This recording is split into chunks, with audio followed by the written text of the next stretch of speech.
Welcome, everyone. We've been looking at some really fascinating Neville Goddard material you've shared. Definitely some deep stuff.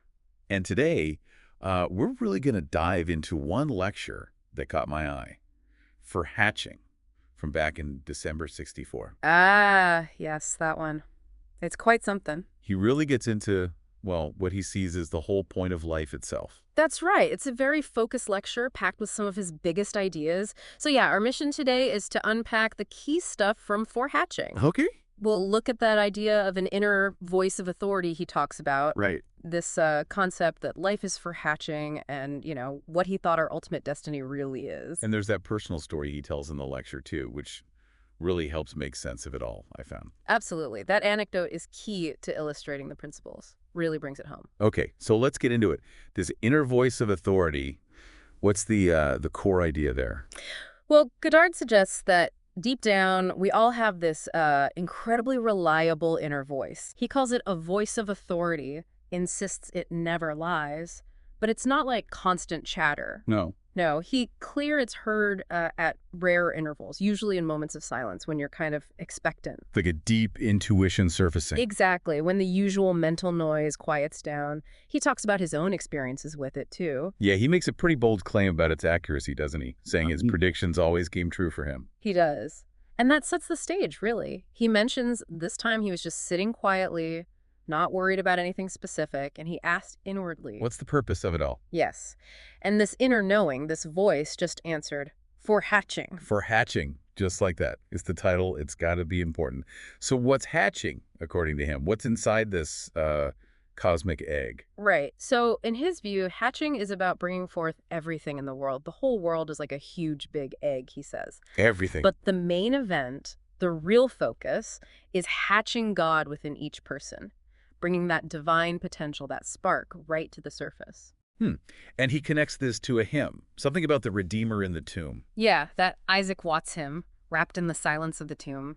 He uses it as a metaphor. Okay, how so? The tomb is like our physical body, our skull even, and the great Redeemer inside is our own divinity, dormant. Oh, I see. And the third, the appointed day, is that moment of awakening, the hatching of God within us. It's using familiar imagery to explain this inner event. Got it. Okay, now that story about his friend really seems to bring this down to earth.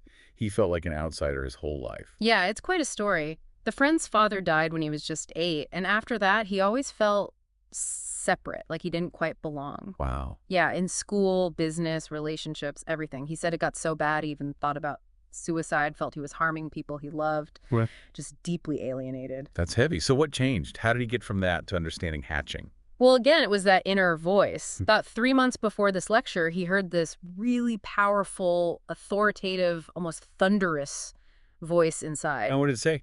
It said, I took away your father that you might find out who the father is. And apparently it repeated this over the next few weeks, getting stronger each time. And then the wording changed slightly. That feels significant. Hugely significant. The third time, the voice said, I took away my father that I might find out who the father is. That shift from your to my, that was the click. Right, the personal realization. Personal realization. Exactly, it hit him then. So what did he understand then? How did losing his dad make sense suddenly? Well, he woke up after that, looked back on his whole life, and suddenly it wasn't sad or confusing anymore. He saw it as perfectly ordered, like a beautiful light on it. Oh. He realized that he, on some deeper level, had actually orchestrated this. Losing his earthly father was necessary for him to discover the real father, the divine source, within himself. And Goddard links this to that verse in Matthew, call no man on earth father. Precisely. The friend's story illustrates it perfectly. The outside father, the earthly one, symbolizes external authority, external power. The friend needed to find that authority within. By having the external symbol removed, he was forced, in a way, to look inward. Which ties into Matthew 23.9, you have one Father, and he is in heaven. And crucially, as the Gospels also say, heaven is within you, so the Father is within. So this isn't just random suffering. There's a plan. Goddard emphasizes that, right? Very much so. He quotes Isaiah, as I have planned it, so shall it be. There's the sense of a deliberate, divine blueprint unfolding. And the purpose of the plan. Inheritance. He pulls from Ezekiel 44, they shall have no inheritance. I am their inheritance. I am their possession. So the goal isn't worldly goods, it's God himself. Exactly. The ultimate inheritance is realizing our unity with God, possessing God as our very being. Okay, wow. Now this leads him to that interpretation of the genealogy of Jesus in Matthew. Yeah. He doesn't see it literally. No, not as a physical family tree. He reads it spiritually. Son of David, son of Abraham. Traditionally, those are key figures for the Messiah, right? Right. But Goddard says this is about our spiritual journey. First, you awaken to being your own father, spiritually speaking, that's the dated stage, finding your own inner authority. Okay. Then you become your father's father, Abraham, the father of multitudes. That represents connecting back to the ultimate source, the universal father. It's an inner ascent. And he uses John's gospel to back this up. Yes. John 1:18, no one has ever seen God, but the only begotten Son, he has made him known. He suggests the Son is the inner revelation happening within you. Not necessarily Jesus, the historical man. Not solely in this interpretation, it's about the Christ potential within. He also points to, he who has seen me has seen the Father, and Jesus saying he'll eventually speak plainly of the Father. It's an unfolding inner discovery. And this relates to the idea of the Christ child within, the one wrapped in swaddling clothes. Exactly. He mentions learning from his teacher Abdullah that this Christ child is eternally a child, hidden within the tomb, which he says is our skull. Our skull. Yes. And he connects it to wisdom in Proverbs, speaking as a little child, God's delight. It's that divine seed, that potential within each of us, waiting. Okay, so back to the friend's realization. I took away my father.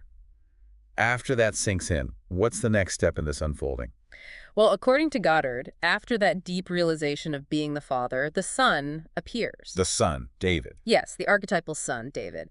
He appears inwardly and recognizes the awakened individual, calling them father and my lord. Like in the songs. Exactly.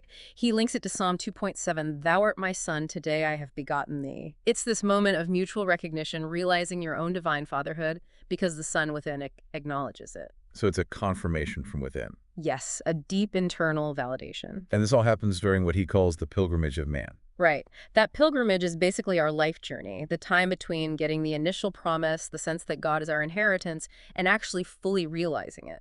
Experiencing all the states we go through until we arrive home, spiritually speaking. Okay, let's circle back to for hatching. He uses that Blake, quote, at length, for hatching ripe, he breaks the shell. Yeah, Blake's imagery is perfect for it. It just reinforces that the whole point of this world, this experience, is for hatching God in us. Can we hatch other things too, like success or failure? Oh, absolutely. We hatch out all sorts of worldly states and desires, but Goddard insists that the ultimate purpose, God's underlying plan for hatching divinity in us, that won't be derailed. And the proof is that inner recognition by the Son. That's the key event that confirms it, leading to that knowing of I and my Father are one. He also mentions the historical puzzle around Christ. How does this internal view explain that peculiar mystery? Well, he suggests the confusion comes from looking for a savior outside ourselves. Instead of within. Exactly. Once you grasp Matthew 23.9, don't call anyone on earth Father, because the real Father is within, heaven is within you. The external search seems misplaced. Does that mean earthly fathers don't matter? Not at all. It just reframes it. Earthly fatherhood exists, but it's within a bigger picture. We are all brothers and sisters because we share the one true inner father. His analogy is you can't have resurrection without death. You can't have brotherhood without the underlying principle of fatherhood. Okay. And he specifically points out the 3 stages of that message to his friend. Why the emphasis on the stages? It highlights the process. Stage 1, I took away your father. That's like an external prompt. Right. Stage 2, the repetition, like in Genesis, double dreams means certainty. It reinforces the message. And stage 3. Stage 3, I took away my father. That's the crucial shift. It becomes personal, internalized. It's not just information, it's realization. His realization. And that changed everything for the friend. Completely. He saw his whole life, even the tough parts, as perfectly designed steps leading him to find the Father within. It connects back to Isaiah's, as I planned it. A deliberate plan for everyone to inherit God. Yes. And if everyone inherits God, and God is one, then we all become one, eventually. Exactly. One brotherhood, one fatherhood. It's what Paul called the great mystery. Goddard also talks about how our view of the external Jesus changes during this awakening. Yeah, he says the traditional image sort of falls away. You realize the physical form, the garment, was just housing the divine reality that's actually within you. And this is something you know, not just believe. Yes, it's experiential, very different from just accepting an idea intellectually. He uses that line from John, for even his brothers did not believe in him, to show that belief often only comes through direct personal experience. You can't just tell someone this and expect them to get it immediately. Right, which leads to his analogy about taking goods on approval. Ha! Yes, like his mother used to do. He's basically saying, look, here are these ideas. Take them, mull them over, see if they resonate with your inner knowing. No pressure. Exactly. If it feels right, keep it. If not, set it aside. It's an invitation to test it personally. He even shares something that happened that very morning, right before the lecture. A voice speaking to someone in the room. Yeah, that's a fascinating bit. He says he heard a voice between 5:30 and 5:45 a.m. speaking to a man who was actually there at the lecture. What did it say? The voice asked if the man was a student of Neville. When confirmed, it said, if you are a student of Neville, you are far, far along the path of salvation. Wow. But Goddard says that voice wasn't truly external. No, he emphasizes it ultimately comes from the depths of your own being. That's the only real voice of authority. It links to his idea of fulfilling scripture in yourself through your own experiences. Okay, let's revisit that spiritual genealogy again, David, then Abraham, just to clarify the progression. Sure. So, stage 1, David, becoming your own spiritual father, realizing your inner power, your I amness, taking control. Self-authority. Right? Then stage 2, Abraham, becoming your father's father. This means going deeper, back to the source, the father of multitudes, the universal consciousness from which everything springs. And David calling Christ my Lord, how does that fit? That shows the spiritual relationship. Even David, the symbol of realized inner power, recognizes the Christ, the awakened consciousness, as the source, the Father in spirit. It reflects John 5.26, about the Father having life in himself and giving it to the Son. It's about recognizing that inherent divinity. You see the spiritual lineage within yourself upon awakening. That's the idea, yes. Yeah. It unfolds experientially. Now he connects hatching back to desire, even using the word lust. Yeah. How does that work? He uses lust in the sense of intense, focused longing or desire.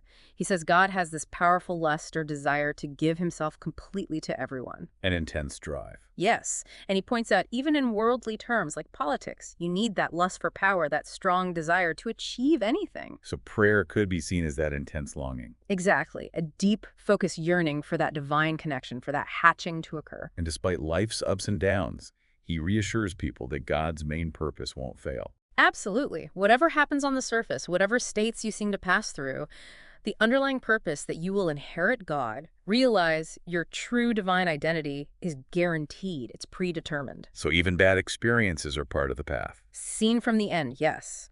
They become understood as necessary steps on that journey back to recognizing the Father within. Okay.